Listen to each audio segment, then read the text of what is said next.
Y'all, here's the biggest FCA I've ever been to, so please give a round of applause to yourselves for coming.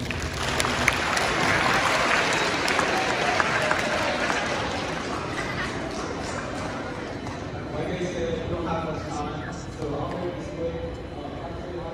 It's nice to meet you guys. I just want to share some things with y'all today. I want to share a piece of my life, which will be some of the stuff I've been through, and I'm going to share a song with you guys as well. Hope you guys enjoy it. The first thing, I live in Ohio, but I'm originally from Milwaukee, Wisconsin. I moved to Steubenville 2 summers ago. There we go. Thank you. From Chicago, Illinois. I can say over the years I've learned a thing or two about struggle and how God can use that struggle to create something beautiful in life.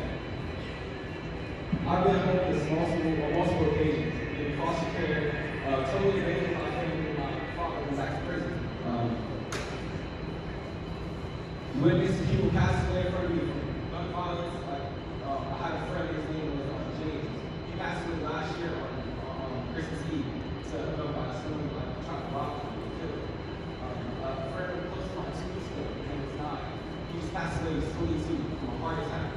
So I've lost close friends, I've lost close family to drug abuse. Even suicide, my cousin, you know how you have that friend that's always happy, that friend that's always there for you, I always want to see you shine. And sometimes we lose sight, we think that person's so strong that they don't need help. And sometimes we don't see the signs of someone who's actually suffering, you know? I see my sister had a child at the age of 14. His name is Jaden. He was born 4 months premature. And he's 6 years old now. Seeing him come in this big, when y'all walking the room, and seeing him die so many times, not knowing, really talking about, is this really happening in my life? Am I supposed to go through all this, you know?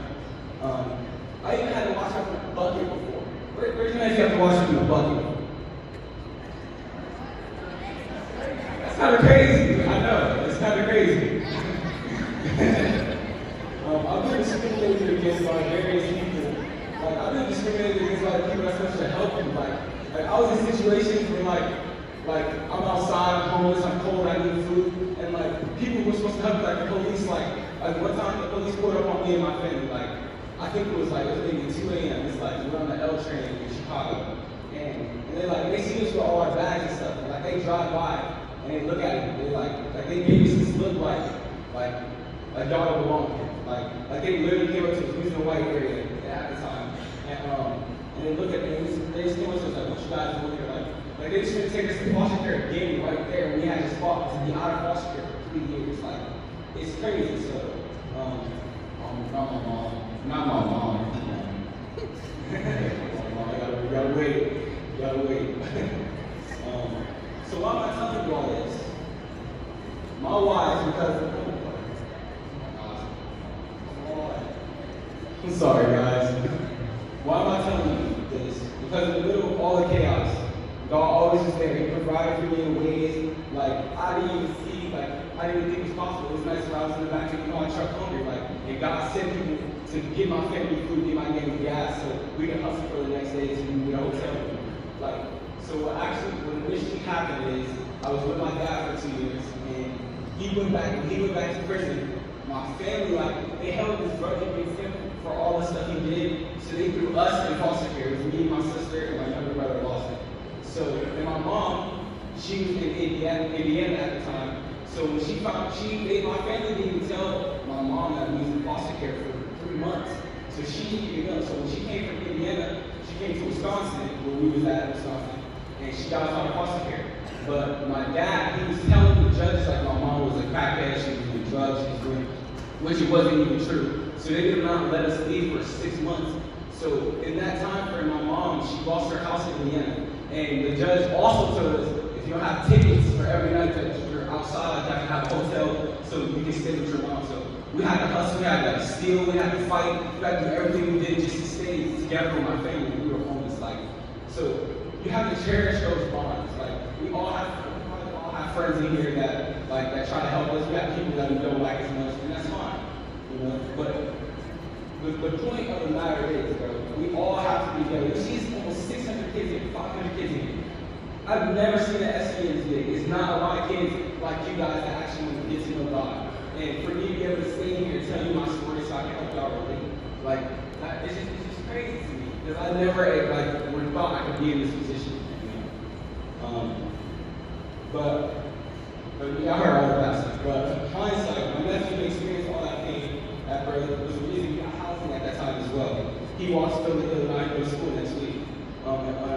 Through all the long, cold, hungry nights in the way to see the different perspective, it taught me to be resilient. It taught me that sin is very demanding. Sin is very demanding. And your conscience can truly be seared like an iron if you allow it to be. That temptation is everywhere, and that money is truly the root of all evil. People do anything, getting anything. I see my friends kill each other over money, like, it's crazy. I know from experience, but the more I struggle and the more mistakes I make, the more I learn. I definitely learned that experience is the best teachers. And sometimes, like we're young, like we don't want to hear what people have to say. But sometimes it's better that you learn from someone else's mistakes and becoming an example. You know? I know God has a plan for my life, and has a plan for your life. And I know it gets darker than space and time, but sometimes it's brighter than you can even see. So don't allow that sin, peer pressure, temptation, selfish desire, and lack of the bigger picture to cut your life off with a blessing that God actually has for your life, because He has a plan for all of us. He physically lived in your shoes. You just have to allow Him to come in your life, because He won't force His way, because it's not love. God will never force His love on you. It's a decision we all have to make individually to allow God to live in our life so we can be better people. It's a decision. Like your parents, I know some of your parents probably take you to church. And a lot of times my mom, she took me to church when I was younger. I was never like locked in, like it was just me, like my mom wanted me to be here. I respect her. I'm not going, like, oh mom, I don't want to go to church, we're not going to sleep. Like, you know, you would do that, you know. So, but like where I really found my faith is when so I used to be very angry. Like I get angry about a lot of stuff that was going on in my life because I felt like I didn't deserve it. And my mom, like whenever I used to spaz out, she would like lock me in my room, like literally lock me in my room, hold me down and read the Bible to me. Like it was an exorcism or something. Like I don't know what she was on. Like it was crazy. But it worked though. I ain't gonna lie to you, it worked. Like sometimes it took me hours just to calm down because like I was so stressed and I was going through so much, I had some pressure on me. So young, like, and after that, like I would calm down. I didn't understand why I would calm down. Like I felt God's presence, and I would just cry and just cry and just cry and just cry and talk to God and anger, and just gave Him everything I felt that was on my heart. And like that gave me peace, even though I didn't have that reassurance that other people was for me. And I understood that like God is for me, He's not against me. It helped me change my perspective. Like even though I was going through all that bad stuff, it helped me to get here. Like me going through that struggle, I can sit in front of y'all and tell y'all what's going on in my life, right? So thank you guys for hearing me out. And I want to share this song with y'all. It's called Worth It. This song is about basically about struggle. It's about how we not make none of us perfect. Who's perfect? Oh, I see some hands is gonna go up. Oh yeah. I got a little nervous there. Who's perfect in here? Hey, I want to meet your moms, bro. I'll gladly meet your moms, bro. But she got to give me some advice. I need it. Alright. How many of you guys like music? Oh, I love music. I love to write music. Yeah, I love music, man. It's just so fun. You can be mad, like you can want to spaz out your whole family. You can listen to a good song. It can be cool. Like you can relax. You get rest in the spirit. But this song is called Work. I hope you guys enjoy it. I wrote this song myself, by the way. I write all my own music.